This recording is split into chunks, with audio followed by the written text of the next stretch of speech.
Assalamualaikum warahmatullahi wabarakatuh. Alhamdulillahirabbil alamin. Wassalatu assalamu ala asrifil anbiya'i wal mursalin wa ala alihi wassohbihi ajmain.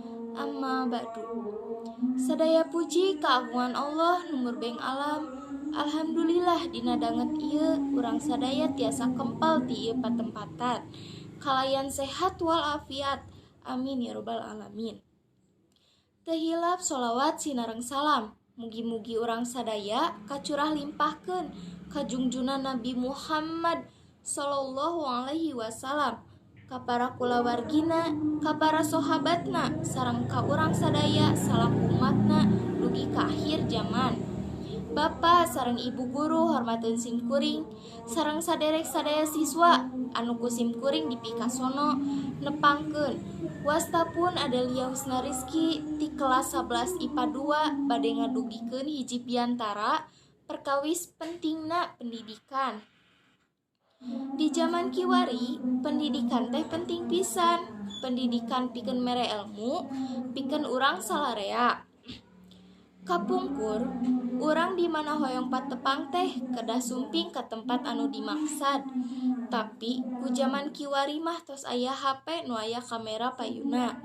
Nu mana upami urang hoyong ngobrol papayun-payun teh kantun nganggo teknologi nu disebat video call. Tah eta salah sawiosna teknologi ayeuna nu canggih teh. Kaciptana eta teh terlepas dina pendidikan. Kumargi kitu, pendidikan di zaman ayeuna teh penting pisan kanggo urang salaku generasi panerus bangsa.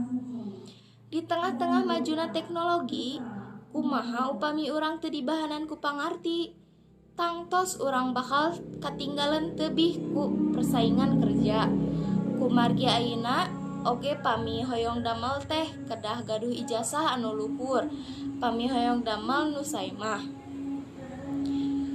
Tikawit ayeuna hayu atuh urang leres-leres dina diajarna supados tiasa neraskeun pendidikan anu saluhur-luhurna.